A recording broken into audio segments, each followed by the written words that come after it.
بارگاہ رسالت میں درود و سلام کی نظریں پیش کیجیے. پڑھیے اللہم صلی علی سیدنا و مولانا محمد معدن الجود والکرم وآلہ وصحبہ وسلم صلاۃ و سلام علیک یا رسول اللہ. اللہ تعالی نے اپنے بندوں کو، ہم سبوں کو اپنی بارگاہ سے فیض لینے کے لیے، دعا قبول کرانے کے لیے، مقصد حاصل کروانے کے لیے اپنی بارگاہ سے مقدس مکرم رسولوں کو بھیجا، نبیوں کو بھیجا. یہ انبیاء کرام، رسولان کرام بندہ اور خدا کے درمیان وسیلہ بن کر آئے. بندہ اور خدا کے درمیان وسیلہ بن کر آئے، ورنہ وہ قادر ہے ہر ایک چیز پر. وہ ڈائریکٹ بغیر باپ کے حضرت آدم کو پیدا فرمایا، بغیر ماں کے، بغیر باپ کے حضرت آدم کو پیدا فرمایا، بغیر باپ کے حضرت عیسیٰ کو پیدا فرمایا، بغیر ماں باپ کے حضرت حوا کو پیدا فرمایا. وہ چاہتا اپنے بندے کو جس طرح چاہے ہدایت دے دیتا، لیکن وہ قادر ہے. بندے کے اندر طاقت نہیں ہے کہ بندہ ڈائریکٹ اس سے فیض لے پائے.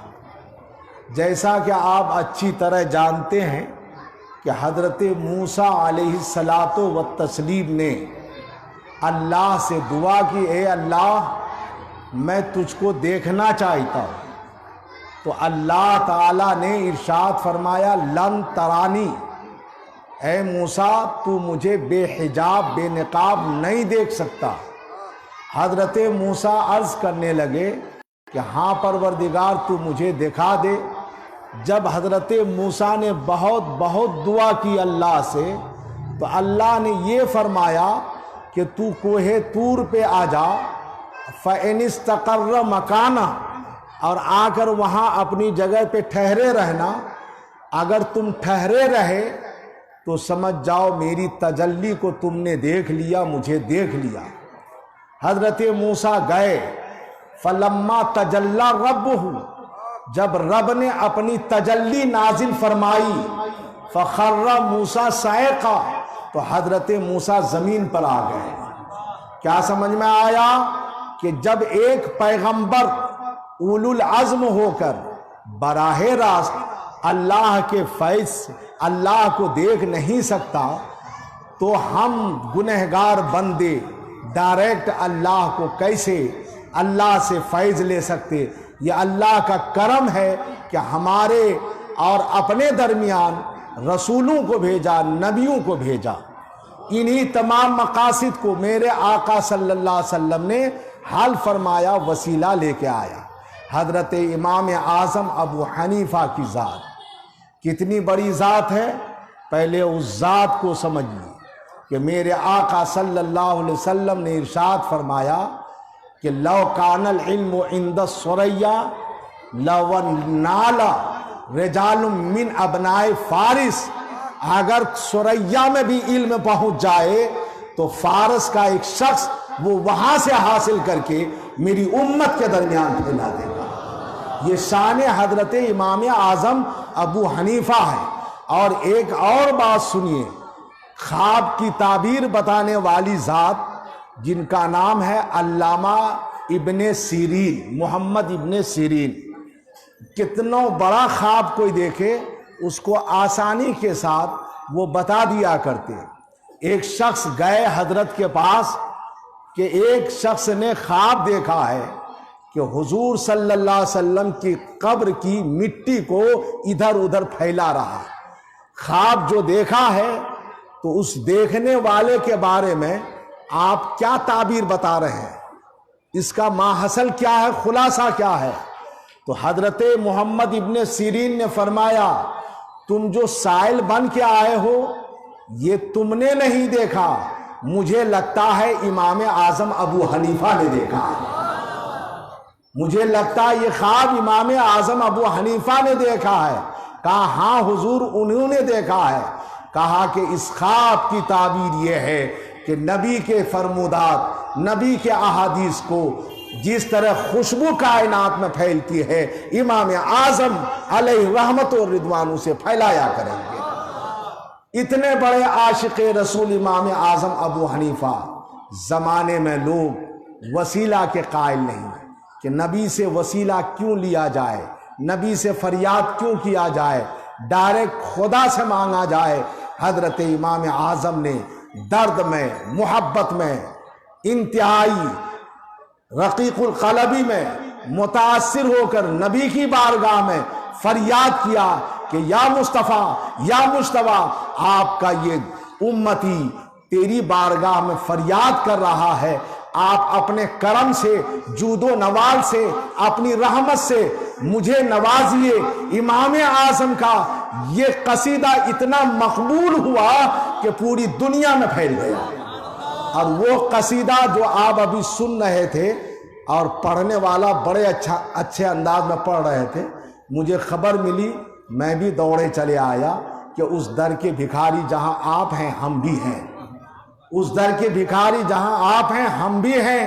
اس قصیدہ نعمان کی برکتیں یہ ہیں کہ جہاں پڑھی جائے اس کے وسیلے سے دعا کی جائے، اللہ تعالیٰ دعا کو ضرور قبول فرماتا ہے، اللہ تعالیٰ دعا کو ضرور قبول فرماتا ہے۔ اور کیوں؟ اس لیے کہ لکھنے والا امام اعظم کی ذات کتنی بڑی ہے۔ حضرت امام شافعی رضی اللہ تعالی، ان کا عقیدہ وہی ہے جو امام اعظم کا عقیدہ۔ ایک بات جانیے گا، جتنے امام ہیں، کتنے امام ہیں؟ چار امام ہیں، حنفی، مالکی، شافعی، حنبلی۔ کوئی کہے کہ عقیدہ الگ الگ ہے، نہیں، عقیدہ سب کا ایک ہے، عقیدہ سب کا۔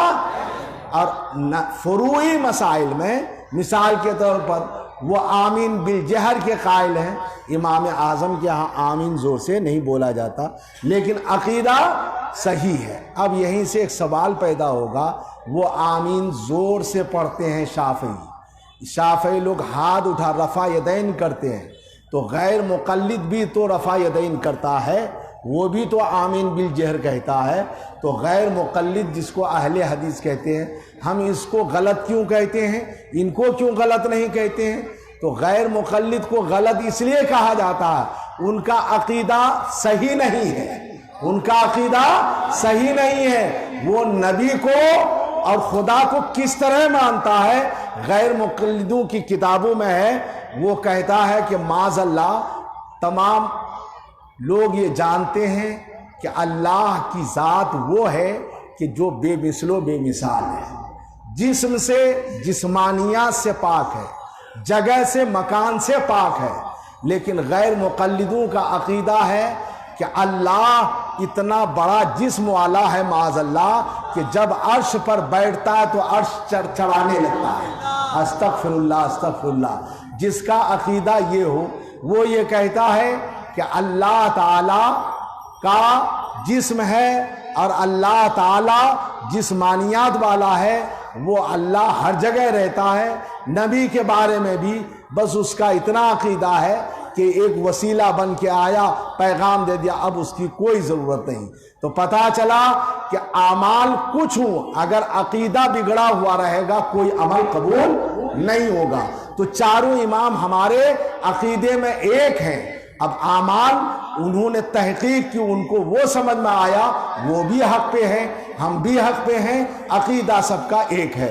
تو امام شافعی ایک الگ مجتہد ہے، امام اعظم ابو حنیفہ ایک الگ مجتہد ہے، دونوں علم و فضل کے آفتاب ہیں۔ لیکن امام شافعی کا عقیدہ دیکھیے، امام اعظم ابو حنیفہ کا وصال ہو گیا، اور وصال ہونے کے بعد کوفہ میں ان کے مزار پر حضرت امام شافعی آتے تو ان کے روضے کے پاس آنے کے بعد یہاں دعا کرتے تو لوگ کہتے ارے آپ یہاں ان کے مزار پہ آتے ہیں جہاں وہ بڑے عالم، آپ بھی تو بڑے عالم ہیں، آپ یہاں کیوں آیا کرتے ہیں؟ تو امام شافعی نے کہا انی لا اتبرک بے قبر ابی حنیفہ، ارے ہم آتے ہیں یہاں کہ ان کے وسیلے سے اللہ کی بارگاہ میں دعا کر رہے ہیں، اللہ دعا قبول فرمائے گا۔ کیا سمجھے؟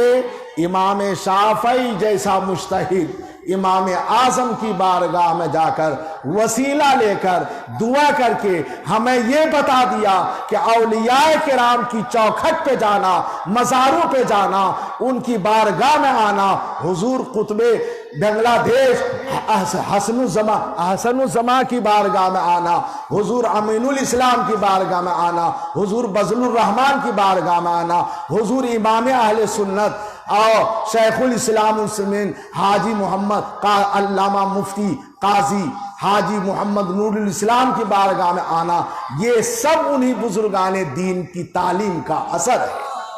اگر ہم یہاں آ کے ان کے وسیلے سے دعا لیتے ہیں، دعا کرتے ہیں، جیسے امام شافعی کی دعا امام اعظم کی قبر میں قبول ہوتی تھی، ہماری بھی دعا یہاں قبول ہوتی ہے۔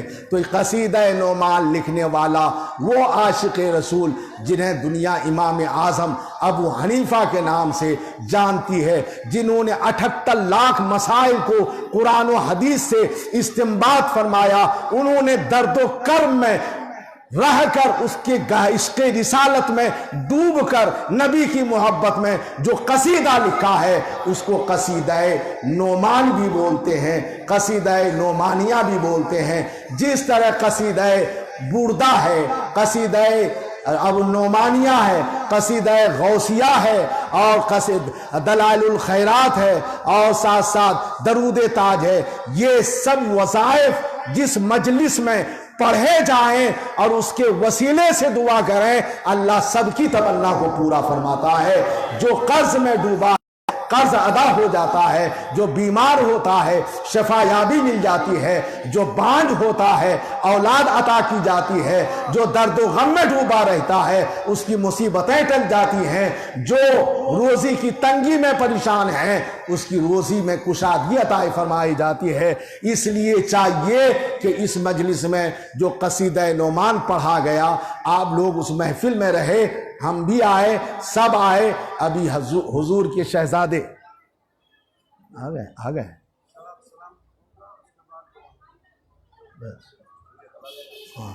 خلاص کریں ابھی صلاۃ و سلام، اس کے بعد دعا، تمام چیزیں ایک جا ہو کر انشاءاللہ ہم سبوں کی مرادیں پوری ہوں گی۔